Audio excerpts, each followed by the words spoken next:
তাশা বিয়াদিকাল খাইর ওয়া হুয়া আলা কুল্লি শাইইন কাদির। কাকে সম্মান দেয়? যিনি সম্মানী তাকেই সম্মান দেয়। সম্মানী ব্যক্তিদের কাছে যদি সম্মান যায়, আল্লাহ ওই ব্যক্তিদের উপর 2-3টা কাজের দায়িত্ব দিয়ে দিয়েছেন। আমি একটা কাজের কথা বলবো, সে যেন আল্লাহ পাকের নৈকট্য হাসিলের উদ্দেশ্যে কাজ করে। কারণ যাকে সম্মান দিয়েছেন তাকে কথা বলার সুযোগ দিয়েছেন, তাকে মেধা দিয়েছেন, বুকে সাহস দিয়েছেন। একজন সদস্য সেটা পারেন না। তো যারা এই কমিটি পরিচালনা করতেছেন, আপনারা এই যে আজকে যে ভালো কাজটা করতেছেন, ঈদে মিলাদুন নবী সাল্লাল্লাহু আলাইহি ওয়াসাল্লাম উদযাপন করতেছেন, আপনাদের কাজ, আপনাদের দায়িত্ব পালন হয়ে গেছে। সবাই বলে আলহামদুলিল্লাহ।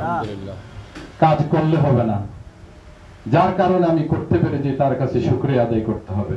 তিনি হলেন আমাদের মহান রব, যিনি আজকে আমাদেরকে এখানে আসার সুযোগ দিয়েছেন, বসার সুযোগ দিয়েছেন। তার কাছে শুকরিয়া আদায় করতে হবে আলহামদুলিল্লাহ।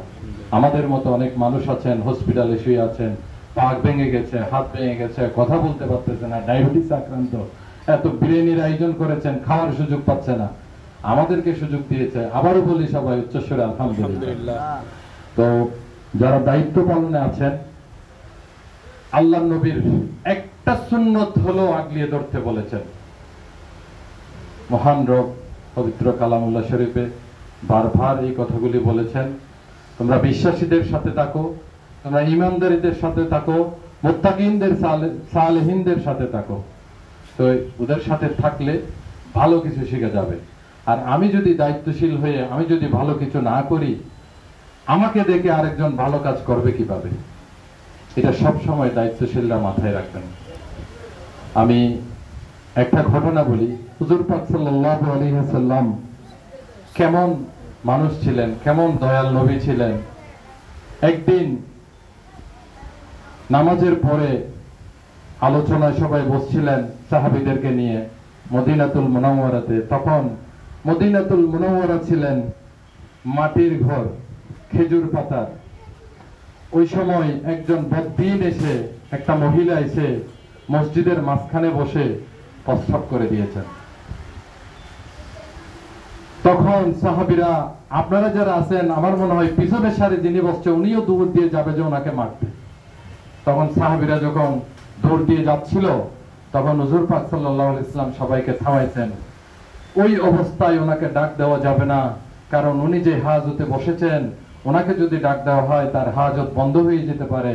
বন্ধ হয়ে গেলে এটা আমাদের জন্য অভিশাপ হতে পারে। উনি কোনো রোগে আক্রান্ত হতে পারে, উনি এত মানুষ, উনি এমন হতে পারে আমাদেরকে পরীক্ষা করতে এসেছে। সত্যি সেই পরীক্ষা করতে এসেছে।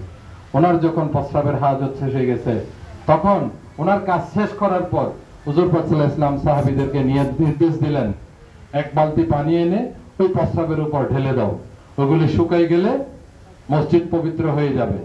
তাহলে দেখেন নবী করিম সাল্লাল্লাহু আলাইহি ওয়াসাল্লামের শিক্ষা কি ছিল। সাহাবীরা ওটা জানতো না, মনে হয়েছিল মসজিদটা ঘুরেই ফেলে দিতে হবে, কারণ বদ্দিনে প্রস্রাব করছে, ওইটা করলে তো মসজিদ নাপাক হয়ে যাবে, এখানে নামাজ হবে না।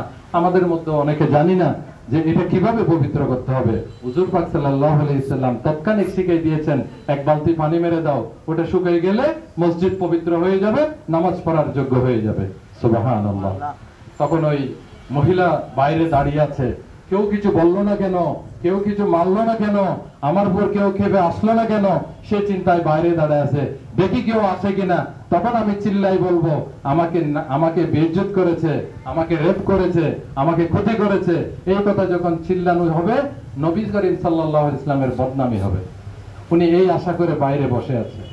নবী করিম সাল্লাল্লাহু আলাইহি ওয়াসাল্লামের কাজ শেষ হওয়ার পরে বাইরে বলল, আসসালামু আলাইকুম রাহমাতুল্লাহ, আপনি কি জন্য এসেছেন, কেন এসেছেন? বলছে, আমি তো অবাক, আমি মসজিদে ঢুকে প্রস্রাব করেছি, আপনি আমাকে কিছু বললেন না, আপনার সাহাবীরা মারতে এসেছে, ওদেরকে মারতে দিলেন না, এটা কি করলেন? আপনি কি, আপনার পরিচয় কি? তখন উনি বললেন, আমি এই দুই জাহানের খেদমতদার, আমি এসেছি এই পৃথিবীর মানুষকে ইসলাম সম্পর্কে জাগ্রত করতে, ইসলামের জাগরণ সৃষ্টি করতে। আমার কাজে এটা। সো কাউকে ক্ষতি করা, কাউকে মারা, কাউকে আঘাত করা, এটা আমার কাজ নয়। হুজুর পাক সাল্লাল্লাহু আলাইহি ওয়াসাল্লাম থেকে আমরা কি শিখতে পেরেছি? মসজিদ কিভাবে পবিত্র করতে হয় ওটা শিখতে পেরেছি। একজন বদ্দিনের সাথে কিভাবে সম্পর্ক আপন মানুষের মতো আলোচনা করতে হয় আমরা ওইটাও শিখেছি। তখন উনি কি করলো, ওনার যেই গোত্রের মানুষ ছিল সবাইকে নিয়ে এসে হুজুরের সামনে এসে যে হুজুর আমরা এসেছি, আমরা মুসলিম ধর্ম গ্রহণ করব, আমাদেরকে কলমা পড়ান। সুবহানাল্লাহ, আল্লাহু আকবার। চিন্তা করে দেখেন, তখন সবাই সপরিবারে সবাই মিলে কলমায়ে শাহাদাত তাদের নসিব হয়েছে, তারা কলমা নসিব করে হয়েছে, তারা কলমা পড়েছেন হুজুর পাক সাল্লাল্লাহু আলাইহি ওয়াসাল্লামের সাথে। কেমন হতো যদি সেদিন আমিও কলমা পড়তে পারতাম? কেমন হতো সেদিন যদি আপনি আমি পড়তে পারতাম? সেই যুগ আমরা পাই নাই। সেই যুগের স্মৃতিচারণ আমাদের দিলে ধারণ করে আমাদের চলতে হবে। বর্তমান সময়ে যেভাবে হানাহানি, মারামারি, খুনাখুনি, একটা মানুষের যে একটা মানুষকে পুতুল মনে করা হচ্ছে না, পুতুলকে যেভাবে ছুড়ে দেওয়া হয়, পুতুলকে যেভাবে গুলি করে ফেলা হয়, মেরে ফেলা হয়, পুতুলকে যেভাবে খেলনায় খেলনায় মেরে ফেলা হয়, মানুষকে মেরে ফেলতে আমরা দ্বিধাবোধ করতেছি না।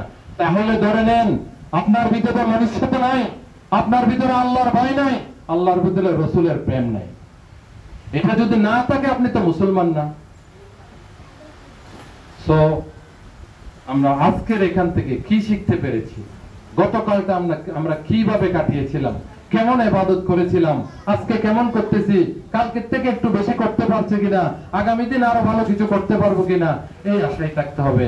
এরই নাম ঈমান, এরই নাম মুসলিম, এরই নাম জাগরণ। ইনশাআল্লাহ আমরা এইভাবে আমাদের দিনকে এগিয়ে নিয়ে যাব। সবাই একতাবদ্ধভাবে একটা জিনিস মনে রাখবেন, যে সংগঠন আপনারা করেছেন, এই সংগঠন ছাড়া নবী করিম সাল্লাল্লাহু আলাইহি ওয়াসাল্লামের নির্দেশ আছে যে কোন সংগঠন ছাড়া কোন যুদ্ধে যাইও না, কোন কাজে যাইও না। সংগঠন না থাকলে ওইখানে তোমার বিজয়ী হবে না। আবার সংগঠন যখন থাকবে তখন আপনাকে সেনাপতি মানতে হবে, তখন আপনাকে সভাপতি মানতে হবে, সেক্রেটারি মানতে হবে। এদেরকে মানলে ওই সংগঠনের বরকত হবে, ওই সংগঠন এগিয়ে যাবে। আপনারা যে অল্প সময়ের মধ্যে আপনাদের যে সফলতার কথা শুনেছি, বুক ভরে যায়। এই সমস্ত কমিটি এগুলি থাকলে, এখানে গরিব একটা মেয়ের বিয়ে হচ্ছে, ওইটা চোখের পানি দিয়ে বিয়ে হবে না, আনন্দ উল্লাসের মধ্যে ওই বিয়ে সম্পন্ন হবে আপনাদের মতো যদি মানুষ থাকে ইনশাআল্লাহ। তো বাজারেও ওখানে মুসলিম থাকবে, নন মুসলিম থাকবে, সবাই মিলেমিশে কাজ করবেন। এটাই হচ্ছে নবীজির, পেয়ারা নবীজির সুন্নাত।